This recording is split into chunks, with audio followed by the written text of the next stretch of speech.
अस्सलाम वालेकुम, नमस्कार, सत श्री अकाल। मैं हूं अरशद बिसरू और आप देख रहे हैं मेवात आज तक।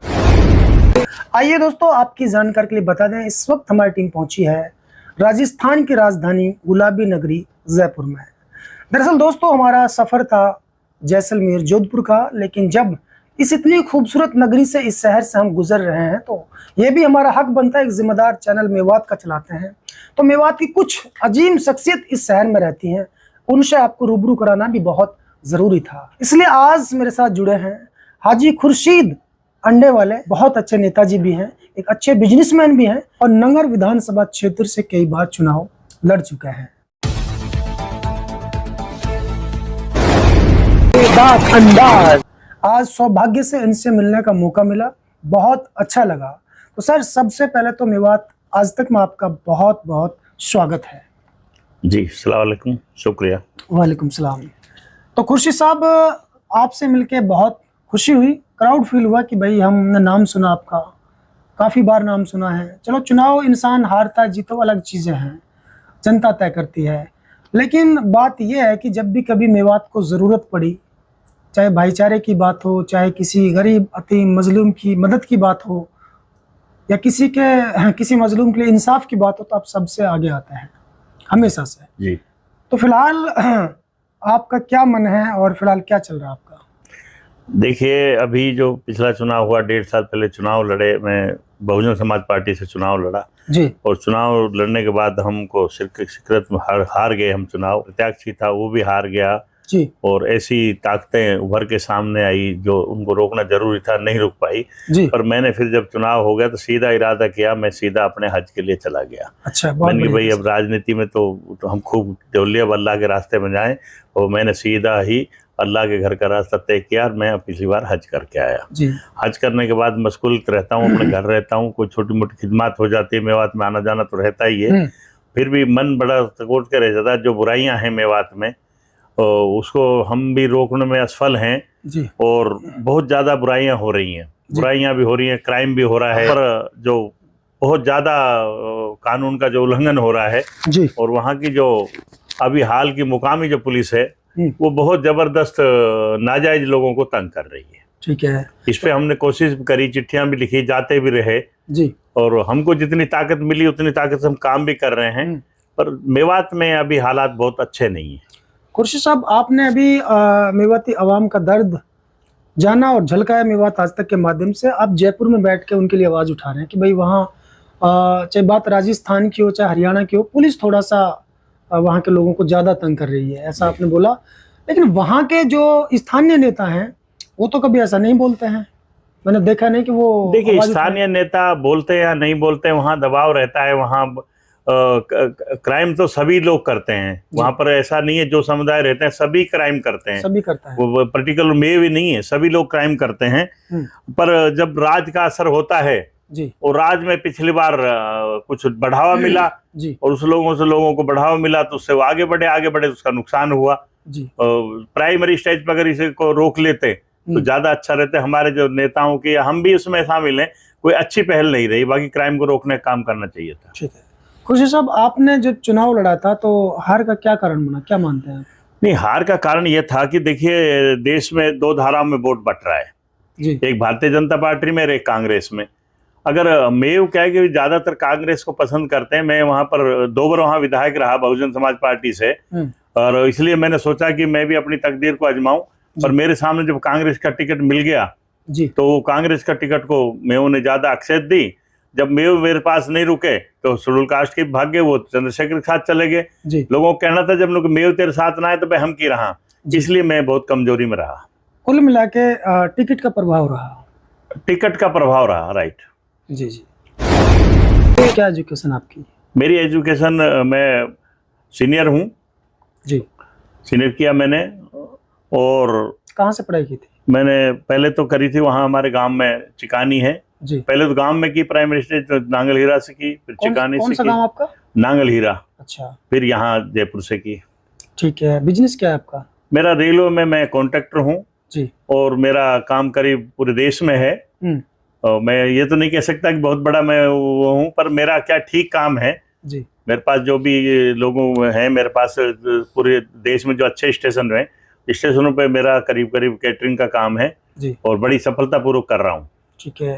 ये खुर्शीद अंडे वाले के नाम से कैसे मशहूर हुआ? दरअसल में क्या है कि जब मैं 98 में चुनाव लड़ने गया तो एक लॉर्ड सन्नू खां जी थे जी। तो हमारे सामने एक लड़ रहे थे महाराजा साहब जी। तो उसने कहा यार ये इसको देखो ना, कोरो कट बिल्कुल अंडा की तरह सफेद झक, या यालू देव ने वोट की देव तम कायलू। तो उसी टाइम से फिर क्या, जब सफेद अंडे के सफेद कपड़े में पहनता था इसलिए मेरा नाम अंडे वाला पड़ गया। अच्छा, तो इसी बीच एक और सवाल है कि आपने कहा कि भाई जब कांग्रेस का टिकट आपके प्रतिद्वंदी को मिल गया दूसरे को, तो फिर जो मेव समाज था वो उस तरफ चला गया, कांग्रेस की तरफ।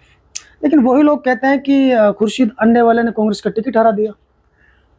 देखो ये तो होता ही है, क्योंकि अक्सर मेयों की उसको मिली दर्द भी होता है, पर आप बूथ वाइज उसका निकाल लीजिए मुझे कितना वोट मिला।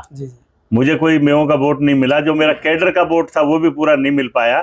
बाकी मेरी ऐसी कोई मंशा नहीं थी उसको हराऊं, ना मेरी से कोई जाति दुश्मनी है। मेरा प्रयास था मैं जीतूं, और हारना जीतना तो भाग्य की बात है, उसके तकदीर में नहीं, तो बिल्कुल बॉर्डर पे ही हारा है। जी जी जी, सही बात है। तो अभी राजनीति कैरियर आपने खत्म कर दिया कि आगे क्या इरादा है? नहीं, ऐसा नहीं है, पॉलिटिक्स में आदमी चलता ही रहता है। डॉक्टर अंबेडकर साहब एक बार ही बने थे, मैं तो अंबेडकरवादी हूँ, सोशलिस्ट हूँ, मैं कभी हिम्मत नहीं हारता चुनाव के बारे में।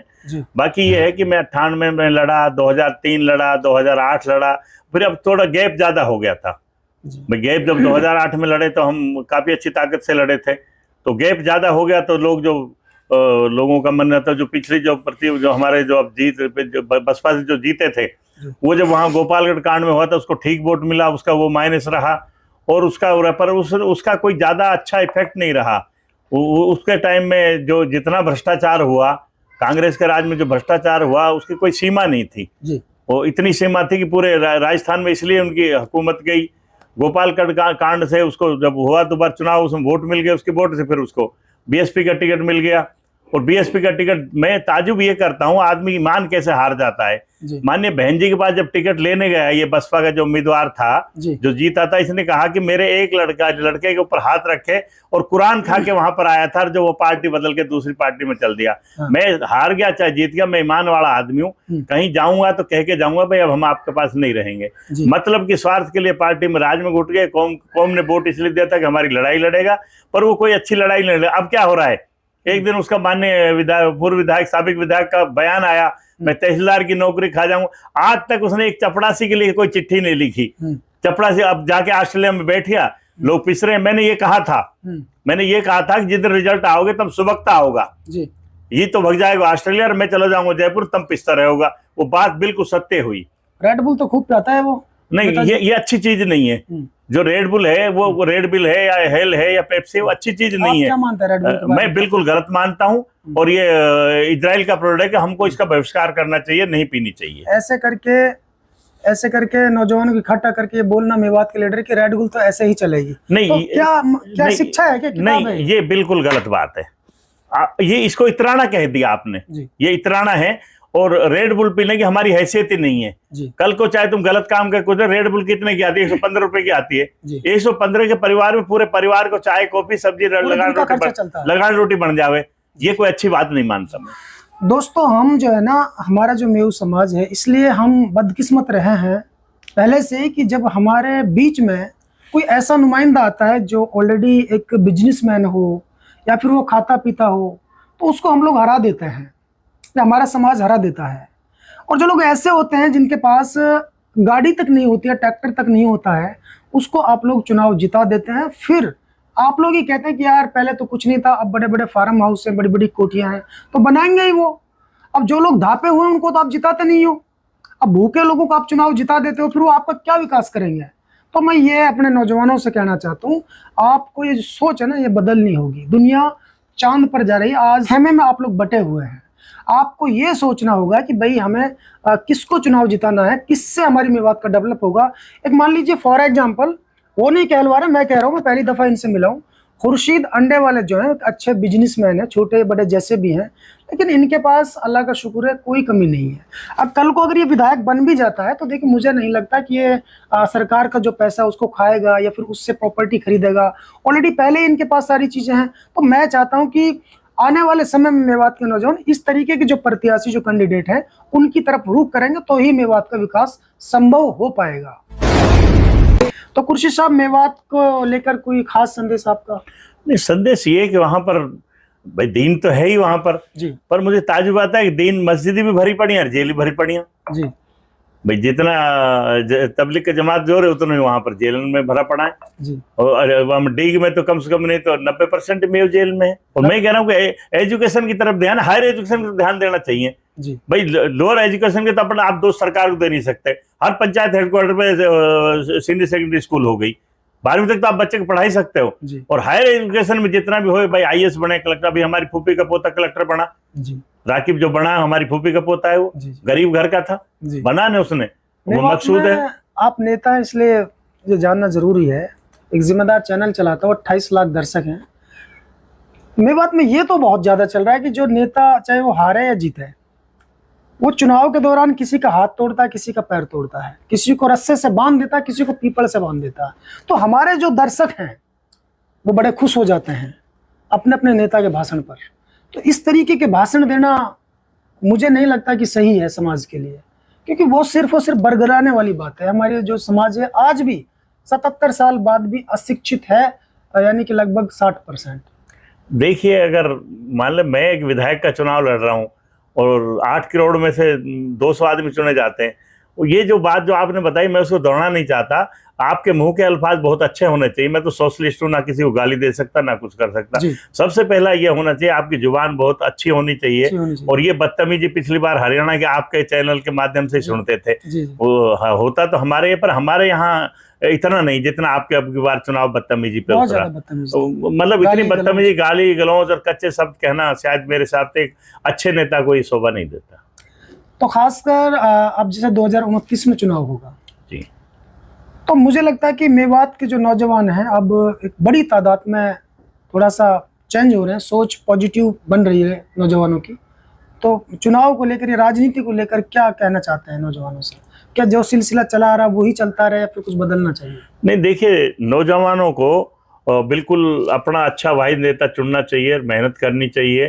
पर नौजवानों में भी काफी अभद्रता है, एक दूसरे का नेतृत्व को स्वीकार नहीं करते। और जब तक हम ये एक दूसरे का मान सम्मान नहीं करेंगे, स्वीकार नहीं करें, जब तक वो कौम आगे बढ़ नहीं सकती। वहां पर मैं तो यही अपील करना चाहता हूँ, मेवात के जितने भी लोग हैं, आप मुझे बताइए, हजरत जी के जलसे में 5 लाख आदमी इकट्ठे हो जाते हैं बिगर, और जब कोई मूवमेंट होता है उसमें 2000 भी नहीं। भाई, जो नेताओं की तो साख गिरी है मेवात में, आलिमों की साख बढ़ी है, इसमें तो कोई शक नहीं। अभी जलसा हम वो कामेडे का जलसे में भी गए, और भी जलसों में भी जाते हैं, बिगर साधन बिगर लोग आ जाते हैं उनकी आवाज पे, और हमारी नेताओं की अपील पे 2000 आदमी भी नहीं आते, वो भी पैसे से। हाँ, और फिर दूसरा, हमारा जनप्रतिनिधि घटी जा रहा है। आपकी बात तो हम तो शून्य पे हैं जी। भाई, जहाँ कानून बनता हो, जहाँ आईना बनता हो, और वहाँ हमारा लोग नहीं पहुंचेंगे तो नुकसान ही होगा। और ये जो फरीदाबाद सीट और अलवर की सीट तो मात्र मेयो ने हराई है, गुड़गांव की है, फरीदाबाद की जो भी है, क्योंकि मेयो ने 60-65% पोलिंग किया। ताश खेलते रहे, वोटिंग नहीं करते जी। पार्लियामेंट में अगर अलवर जिले में पोलिंग हो जाती तो ये सीट भी जीतती, राप वाली भी जीतती, मान्य राज बब्बर भी जीत रहे थे, ये ललित जी भी जीत रहा था। मेयो की कॉन्स्टिट्यूंसी में MLA में तो गिर रहा है आपके 95%, और आपके पार्लियामेंट में वोट गिर रहा है आपका 60%। बिल्कुल, ये मैंने ही दिखाया था सबसे नहीं, मैं तो इसके खिलाफ हूँ। बिल्कुल भाई, जिससे कानून बनता हो, जिससे देश बनता हो, और जो हमारे पास एक हथियार है, 5 साल में एक हथियार आता है, आप उसको यूज नहीं करोगे तो फिर क्या होगा? राज बब्बर को मेवात के विधायकों ने चुनाव हरवाया था, वो इसलिए हो रहा था क्योंकि पोलिंग जिस तरीके से उनको हुई, बहुत पुअर पोलिंग हुई उनके लिए। बहरहाल देखो, मैं तो एक बात बता रहा हूँ, मेवात में अच्छे लोगों से उम्मीद करनी चाहिए, अच्छे नेता आना चाहिए। और दूसरी बात, सबसे बड़ी बात यह है कि जो हमारे लोगों में गाय का प्रचलन है और कोई चीज का, ये चीजें रोकनी चाहिए। बुराइयां को रोकने के लिए एक कारगर काम करना चाहिए। हमारे एक ऑल इंडिया में सभा बनी हुई है, उसका मैं प्रदेश अध्यक्ष हूँ। उसके नाते मैं भी लोगों से कहूंगा, अपील करूंगा, मैं इतना बड़ा नेता तो हूँ नहीं जो कि मैं एक रिक्वेस्ट कर सकता हूँ, अगर जर्रा बराबर भी कौम के मैं कहीं काम आ जाऊं तो मुझे खुशी होगी। बेशक, बहुत बढ़िया। तो एक लास्ट सवाल है मेरा, वो शायद जनता के मन में भी हो, भविष्य में कहाँ से चुनाव लड़ने का इरादा है? देखिए, परिश्रम होगा, और परिश्रम में जरूरी नहीं है कोई नौजवान साथी लड़ेगा उसको लड़ाएंगे जी। हमारी जरूरी नहीं है, पर कोई साथी अगर अच्छा लड़ेगा उसको लड़ाएंगे, और मौका मिलेगा तो अभी लड़ेंगे, लड़ भी लेंगे। क्या हालात के हिसाब से देखा जाएगा, परिसीमन के ऊपर है। परिसीमन में अगर मान ले अब देखिए मैं आपको बता रहा हूँ, चाहे कोई लोग बुरा माने चाहे भला माने, चाहे आपके हरियाणा की मेवात हो चाहे राजस्थान की, कांग्रेस के टिकट के सामने अगर हम लड़ते हैं तो जीरो रहते हैं हमारे। अक्सर अक्सरियत आपने देखा ही है। कांग्रेस ने ऐसा क्या दिया मेवात के मुसलमानों? बिल्कुल नहीं दिया। कांग्रेस ने बहुत बेहुरमती की है, पर लोगों का जब सामने जब देश दिखता है, लड़ाई दिखती है भारतीय जनता पार्टी के मुकाबले में, इसलिए मन मार के कांग्रेस को वोट डालते हैं। इसलिए डालते हैं। ठीक है, तो दोस्तों आपने देखा और सुना, ये थे मेरे साथ खुर्शीद अंडेवाले, जो कि बहुत मशहूर व्यक्ति हैं और एक बिजनेसमैन हैं, सोशल एक्टिविस्ट भी हैं और एक राजनेता भी हैं। काफ़ी पुराना राजनीतिक तजुर्बा भी है, कई बार चुनाव लड़ा, बदकिस्मती रही कि चुनाव हारे। एक जीतता है एक हारता है, इससे कोई फ़र्क नहीं पड़ता, लेकिन वो एक अच्छे राजनेता भी हैं, अच्छे घराने से भी हैं और एक अच्छे बिजनेसमैन भी हैं। भविष्य में उन्होंने कहा कि परिसीमन की नज़ाकत को देख करके वो मन बनाएंगे कहाँ से चुनाव लड़ना है या फिर किसी नौजवान को लड़ाना है, ये वक्त तय करेगा। खैर दोस्तों, इनसे मिलकर बहुत अच्छा लगा। आखिर में अपने नौजवानों से, मेवात की आवाम से, 36 बिरादरी के लोगों से कहना चाहता हूँ कि खुर्शीद अंडेवाले जैसे को नेता चुनो, ऐसे लोगों को नेता ना चुनो जिनके दादा एमएलए रहे, जिनके पिता एमएलए रहे, जिनके बेटा एमएलए रहे। यही सिलसिला मेवात में चलता रहा तो मुझे नहीं लगता कि मेवात तरक्की करेगा। शायद इसी तरीके से आप गुलामी की जंजीरों में जकड़े रहेंगे और बेहतर होगा कि एक नए चेहरे को लेकर आओ।